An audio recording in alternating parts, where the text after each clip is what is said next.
What's up, guys? So today we're going to be doing the Age of Ultron Easter eggs and references. I don't believe I have any. Yes, I do have one thing to grab quickly. My mind is all over the place. This morning I had 2 TAFE tests to do for my course that I'm doing, so my brain's a bit frazzled, so thankfully I have notes. Let's jump straight in. So the first thing that I could find was the little side jump that they do to sort of show the 6 Avengers as they're sort of jumping over that little barricade thing. That is also frequently done in comics, usually on the covers of things. The comic book cover side jump, as it's sort of known, and I believe that that's a reference to that little sort of convention that they do. The Hydra technology that the soldiers are using is pretty much exactly the same from First Avenger, all those many movies ago, except for one key difference. The First Avenger ones were powered by the Tesseract, and these ones are powered by the Mind Stone, the Scepter. But otherwise, they are both Hydra tech powered by an Infinity Stone. And obviously, in First Avenger, they don't have cool alien Chitauri jetpacks either, so that's something. Then we get the actual Iron Legion show up.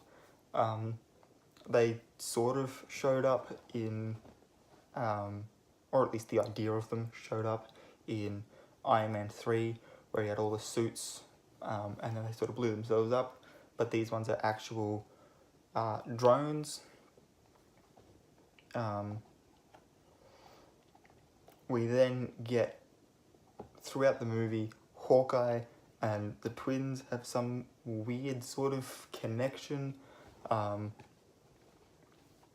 and that is because in the comics, the first time the Avengers team consisted of characters that weren't original founders. There were only 4 members, and they were Captain America, Hawkeye, Scarlet Witch, and Quicksilver. So Cap obviously dealing with the sort of setting up for Civil War that he's doing with Tony and having issues with Tony, and sort of setting that movie up counts him out. So in reference to that Avengers team, which eventually we get a new Avengers team at the end of this movie anyway, and that's sort of in reference to that. The magnetic shield, the little things on Cap's gauntlet that help him sort of magnetize the shield, obviously given to him by Tony Stark, who makes everyone look cool, but it is in reference to Avengers number 6, which was also the first appearance of the Masters of Evil, who were led by Baron Zemo, I believe, who is obviously the bad guy from Civil War. We then get to see Thor put the hammer down once again, except this time, knowing what it will do, they use it as a team attack to take out the Hydra agents that are, for whatever reason, lining up. Inside the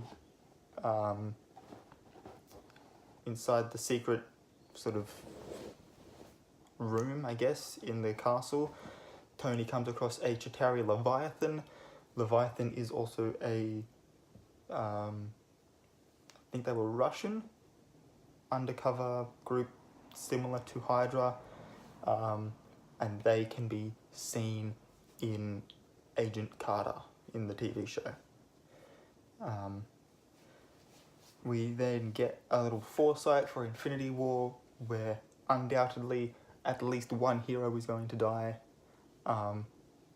I did like in this scene, however, the fact that Hulk has like 6 spears hanging out his back, as if that's what it took to take him down. When we all know the angrier he gets, the stronger he gets. So I still liked that. If Wanda and Pietro look like they're a little too close in this, despite being twins that are only 12 minutes separated, then that's because in the Ultimate comics they had a bit of an incestuous relationship, and Elizabeth Olsen and Aaron Taylor Johnson both decided that they would play on that a little bit. The gates of hell are filled with the screams of his victims, obviously in reference to Ragnarok, where Hela comes out of hell, or wherever it is that she's been kept, and is the bad guy there. Helen Cho, the character in and of herself, is an Easter egg, despite the fact that she shows up multiple times as an actual character throughout the movie. She is the mother of Amadeus Cho, who is currently the comic books Hulk. He is the Hulk at the moment. However, unlike Bruce Banner, he gets to retain his intelligence. This lovely little bumper sticker that's in the Quinjet that says "Jarvis is my co-pilot" is a reference to Firefly. I can't remember the character's name, but it's a reference to Firefly anyway. I can't remember exactly what it was. Like I said, my head's all over the place. The fact that they've named the twins the Maximovs, because in the X-Men universe they've taken Lensha for Magneto's last name, and as we know from the X-Men universe, Magneto is Quicksilver's father, which therefore also makes him Scarlet Witch's father, which is true in the comics as well. So now the only part of that family we're missing is Polaris. So here's hoping.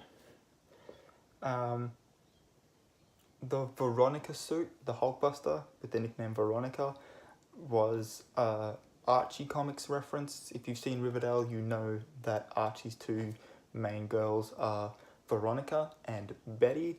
Hulk already has a Betty in Betty Ross instead of Archie's Betty Cooper. So Hulk now has a Veronica in the Hulkbuster suit rather than Archie's Veronica Lodge. I also can't wait till the end of the season 2 is finally up on Netflix so that I can just binge watch the whole lot. I've been saving myself for that binge. The phrase "peace in our time" is a reference to, this just goes to show how far my brain is, some famous, significant historical figure who also said something similar. I believe it was supposed to be like Winston Churchill or something. He later gets referenced again as the name of the boat in Africa. I believe it was him. That was something he said during like the war, I believe. I could be completely wrong, but I'm pretty sure that's what it was. The entire sequence for when Ultron first gains sentience is riddled. Absolutely, you would have to go frame by frame to find everything, but it's absolutely riddled with images of characters or documents, etc. And so it is about as full of Easter eggs as Eric Selvig's chalkboard, which we know from Thor Dark World. I'm tired. I'm definitely tired. As we know from Thor Dark World anyway, just about everything on that was an Easter egg. So there's a lot of Easter eggs in that sequence. Jane has been, her work with the Convergent has made her the world's foremost astronomer, recalling Dark World again. The missing persons case that Falcon is talking about is in regards to Bucky, who obviously, after pulling Steve out of the river at the end of Winter Soldier, walks off, goes to the Smithsonian, finds out who he is and sees his face mirrored back to him on that glass panel that they had there, Perspex or whatever it was, remembers who he is. He's the missing persons case. Now, there is a part where Thor is showing them all the Asgardian alcohol, where he says it's not for the likes of mortal men, it was forged from barrels made of the wood of the wreck of Grunhel's fleet, I believe is what he says. And there's a lot of theories for who Grunhel is, whether he's just a made-up name that sounds Viking or Norse or whatever, that they could just insert there without having any Easter eggs. There's also people who believe that it's supposed to be Brunhild's fleet, in which case that would be referring to the character in the comic books who was the original Valkyrie, who I personally believe we actually get to see in Ragnarok, despite her not being the Valkyrie from that movie. I do still believe we see her, and I also believe we see her in the scene in question that talks about Brunhild's fleet. I believe that is the Valkyrie. We already know from Dark World that they have their little spaceships, like they're literally boats that fly.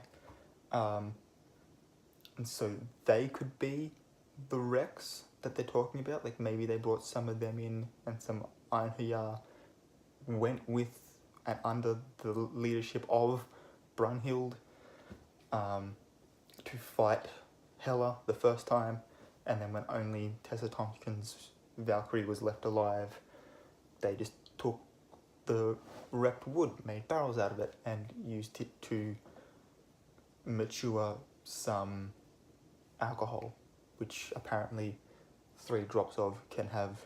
Even the great Stan Lee, who has his cameo in this scene, end up slurring his famous catchphrase, Excelsior.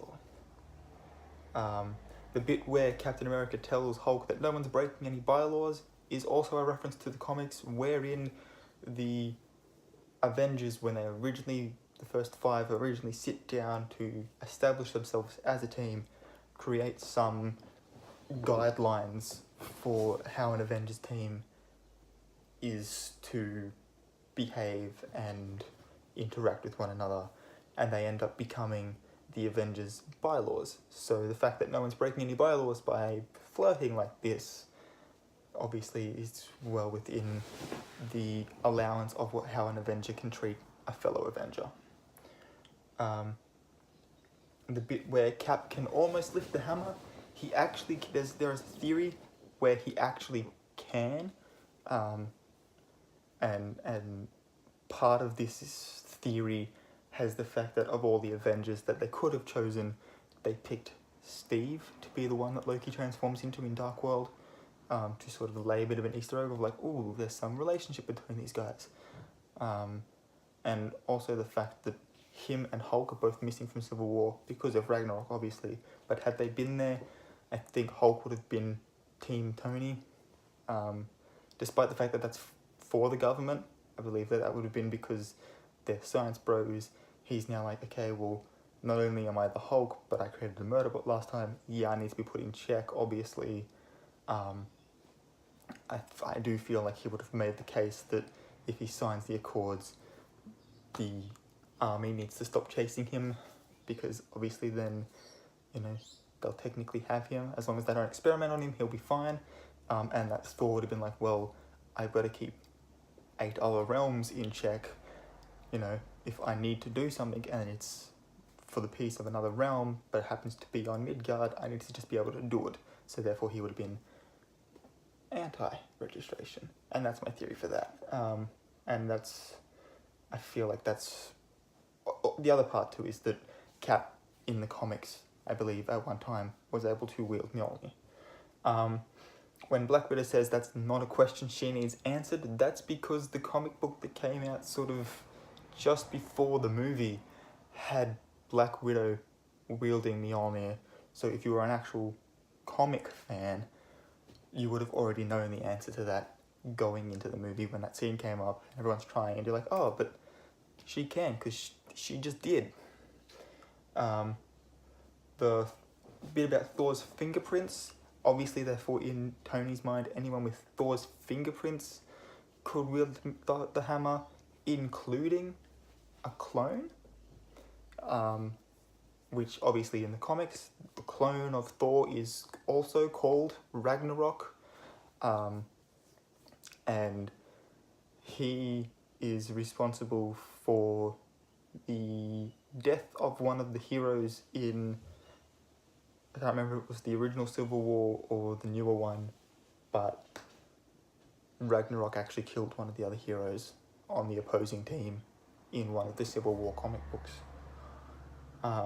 We get some lovely little Pinocchio references because there are no strings on me. A lovely little nod to not necessarily Tony's history, but definitely a Stark's history.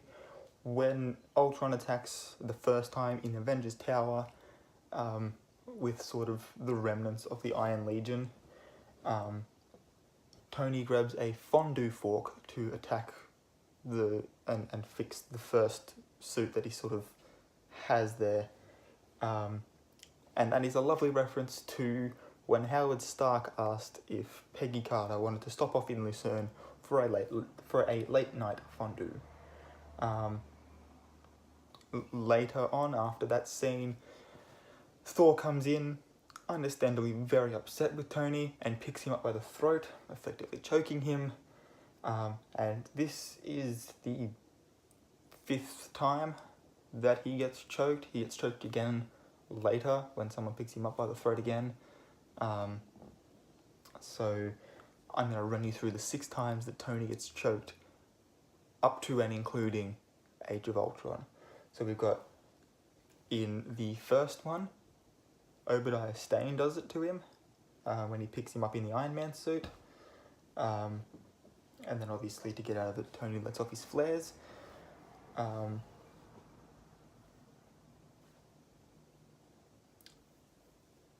Black Widow does it at some point. I've got written down here. I think that's supposed to be in number 2. I just can't remember when that is.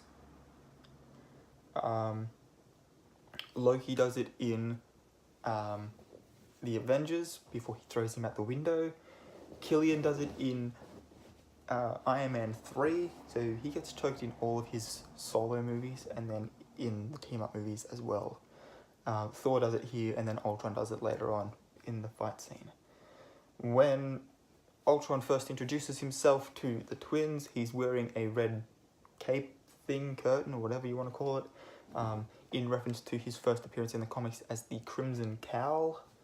The line, "Invaders create Avengers," is obviously referring to the title team, but also to Captain America's former and unseen in the MCU team, the Invaders, which also included the Human Torch that we saw Easter egged to us in that little glass cylinder, as well as Namor, who was Easter egged to us in Iron Man 2, with the little dot in the middle of the Atlantic Ocean.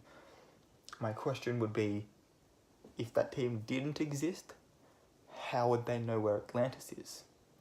So that's why I think the Invaders actually existed, and it's just unseen in the MCU. So if they do a Namor film, I would love for it to start off with, at least, like, the opening sequence needs to be an Invaders mission.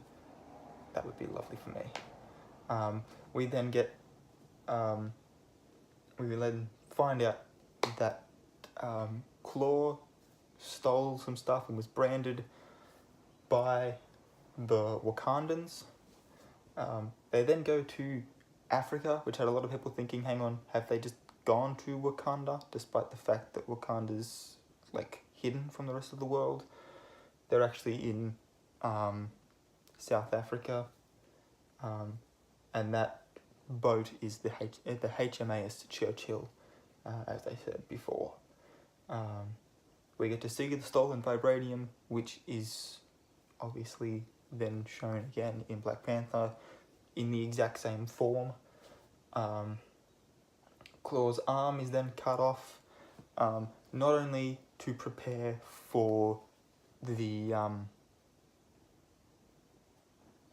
sonic hand cannon that he gets in the comics, but also as this movie's Luke Skywalker hand reference. Fortunately, Thor is mighty, and in the comic books, his comic books are usually titled The Mighty Thor. We get to see Black Widow's past as a ballerina.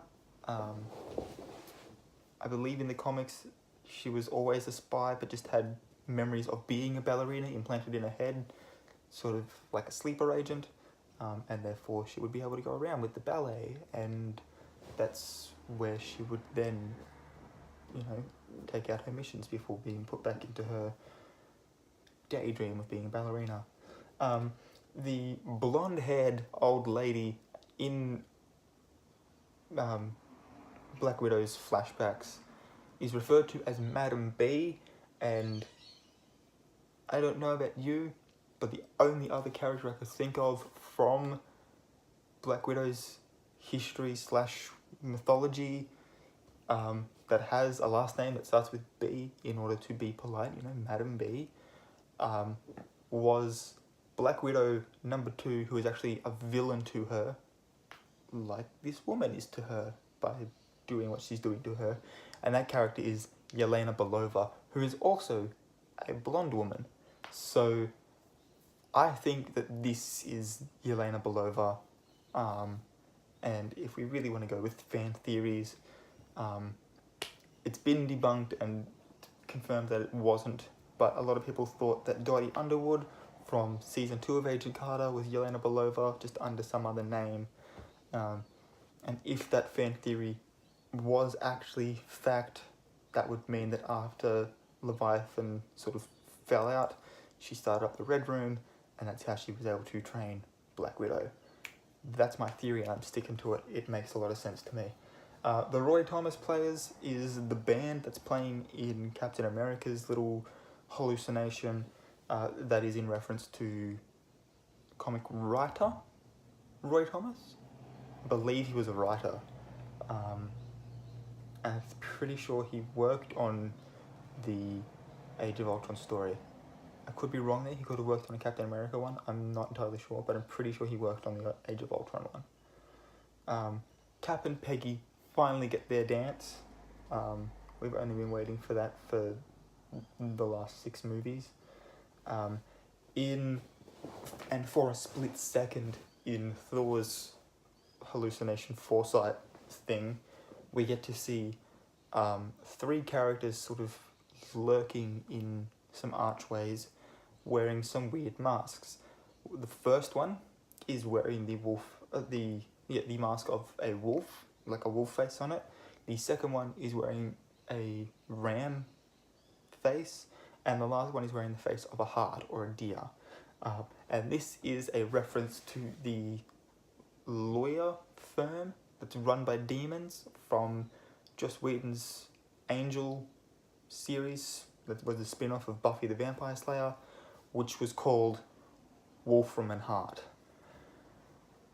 It's a reference of a spin-off of a... Hulk's cage is the next one. That's the thing that sort of locks him in, and then, funnily enough, goes down as Hulk's trying to punch his way out of it. And even it wasn't able to contain him, just like they weren't able to put him into the cage on the helicarrier. Puny Banner is another reference, because Hulk hate Puny Banner, and for the longest time Hulk hated Banner and Banner feared Hulk, and then they had a storyline where they sort of made amends and was like, yeah, no, we should all really be scared of him. And it's like this giant just entity of rage living within Banner's body, which is always fun. The truck that then gets spun around and has all its boxes fly out. If you look closely, the word Crawford is written in orange text in like the back corner, on the side of it. And in the comics, that could be referencing the character Ravage, whose last name is also Crawford. The Hulkbuster arm is then sort of has to be taken off and a new one put on. Tony even goes so far as to say, "Veronica, can you give me a hand?" And he is the second Luke Skywalker reference. Hulk and Tony then go up the side of a building while Hulk is punching the crap out of Tony, in a funny reversal of when Hulk caught Tony Stark before sliding down the side of a building in the first Avengers film. The Hulkbuster side punch when Hulk sort of comes out of the rubble of that big building that they put Hulk all the way through, is a reference to when he side punched Thor.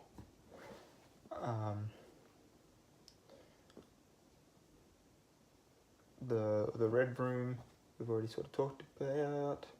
Earth's Mightiest Heroes tore us apart like cotton candy, obviously referencing the sort of subtitle for the Avengers, and also that line out of the first Avengers film where Tony says that they're Earth's Mightiest Heroes sort of thing.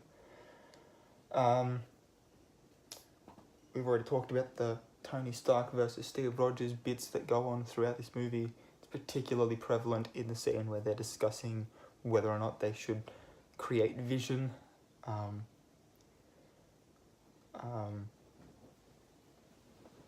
When Tony says that he wanted to create Ultron to end the team, obviously meaning to allow them to go their separate ways while still having done their part to preserve humanity. However, it is perverted in the mind of Ultron, as in he needs to end the team by killing them. So Ultron is not defective. He hasn't got any homicidal tendencies, as the movie would have you believe. He's simply following his most base directive, which is to end the team. And if the team doesn't want to just let him do it, just kill them and let everyone else live, then he will destroy the world to complete his objective, to end the team.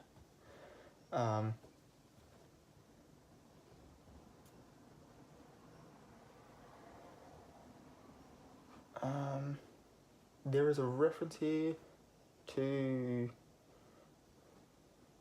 at some point here there's a reference to, I believe it's to, yes, when he's fixing the tractor, I remember now, when he's fixing the tractor, Tony says, I've had a long day, like Eugene O'Neill long. Eugene O'Neill was a playwright, I'm pretty sure, who wrote a poem or a play or something called Long Day's Journey into Night, which that is obviously referencing.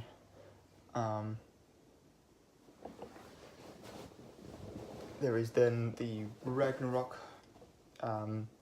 set up when Thor is in the cave, in the Water of Sights. In a extended version of that scene, we find out that cave is called the Cave of the Norns. The Norns obviously being the Norse equivalent to the Greek figures of the Fates, who are the ones that spin and cut the life of the thread of life. We get to see, when you technically think about it, they call it the cradle, which is the thing that creates Vision, but it, in doing so, turns a non-living substance into something that is technically living, therefore making it the cradle of life. We're following, yes, in which case it's a reference to Lara Croft, whose first movie featuring Angelina Jolie was actually called Tomb Raider: The Cradle of Life. So I may be going crazy and making that one up, but I'm sticking with it. The 1970s movie or show, I can't remember, there was a Captain America something in the 1970s, and there is a reference to that when Black Widow puts Cap's shield on the front of the bike, because Cap's bike in that show actually had its little windscreen look like his shield. There are three main AIs that are used, or at least shown, when Tony is picking a new AI for his suits. Obviously, he goes with Friday, who is a reference to Girl Friday, the AI that he has based on Pepper Potts in the comics, and who I think at one point actually develops romantic feelings for Tony. It's comics, it's weird, let's move on.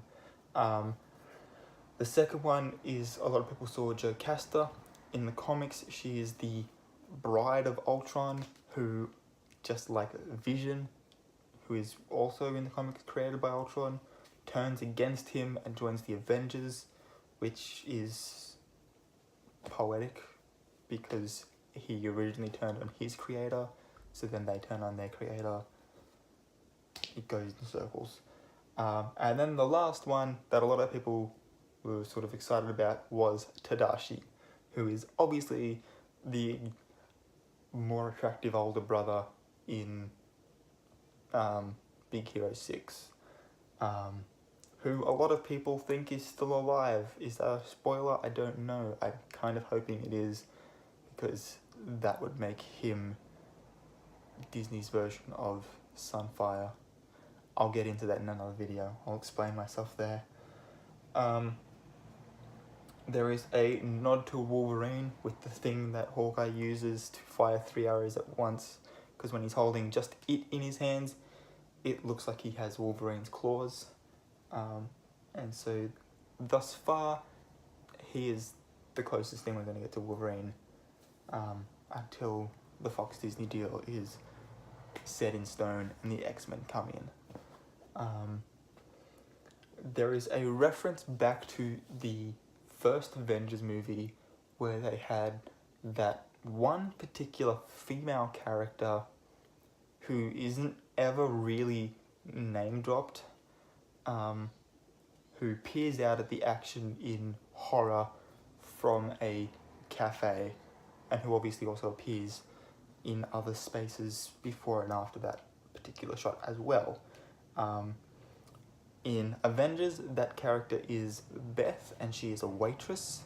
In Age of Ultron, it is Zrinka, who is sort of alluded to being some form of potential romantic interest for Quicksilver in a deleted scene, which explains how the twins knew to go to the church to find Ultron. So I don't know why they cut it, but anyway. So her name is Zrinka. The shield tech guy that has trouble saying that the lifeboats are topped and locked, or whatever it is he's trying to say, is also the same guy who in Captain America Winter Soldier had a gun pressed to his head because he wouldn't launch the inside helicarriers. Black Widow calls Iron Man Shellhead, which is one of his nicknames from the comics. We get that lovely circle shot in the church to show us all the Avengers fighting off the robots, which references the circle shot of the Avengers from the Avengers when they were fighting aliens. Quicksilver then tells Scarlet Witch that he's 12 minutes older than her, giving us our number 12 reference. Hulk throws another pilot out of another aircraft. In the first Avengers film, he throws that jet pilot that was shooting at him out. And in this one, he throws Ultron out of the Quinjet as it's flying away. We get a nice little reference to Vision and Scarlet Witch's comic book love story, which is obviously continued in future films. We have a discussion about whether or not an elevator can be worthy, which is a nice little nod to the fact that Jane Foster, when she was in London, had a shelf that is worthy to hold Mjolnir, because the shelf didn't just fall off. I would also, however, think that part of that would be that just Thor willed it to just hang there, so it did, because Thor willed it to happen.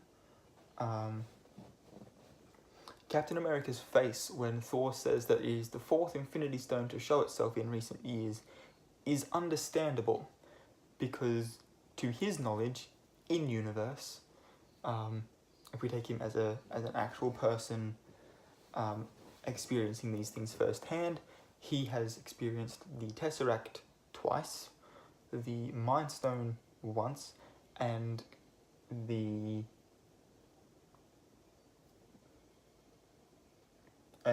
would have heard about the ether, which obviously was in Thor Dark World.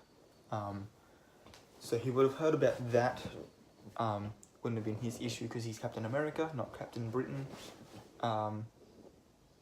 But he would have known of three: the Mind Stone, the Space Stone, and the Reality Stone. What he doesn't know is that Thor's obviously, therefore, he's still keeping an eye on the 9 realms, of which obviously the Andromeda Galaxy is part of one, or is one, or something like that, where the power gem showed up. So, yeah. We then almost get the Avengers Assemble war cry, and a gag reel shows that Chris Evans actually just says Avengers, leaves a nice big gap, and then goes, haha. But yes, Avengers Assemble is their war cry from the comics. We cut to the credits right before he can say Assemble, leaving fans just wanting that to be said. Because every time they need to come together, it's the only thing not said, pretty much. We then get the Infinity War set up, where Thanos says, fine, I'll do it myself, and puts his gauntlet on, and it started to cause all sorts of issues for fans. And that is it. Done. Nice and tidy. If you enjoyed this video, please give it a thumbs up. Don't forget to subscribe to my channel. I will be doing these videos right up until Infinity War comes out, and after that I will be doing a review of Infinity War, which could be really cool. I've got another couple of videos I want to sort of try and smash out as well before then, and then afterwards I will be doing like movie reviews and stuff. So if any of that sounds interesting to you at all, please hit that subscribe button and the little notification bell so you know when I release a new video.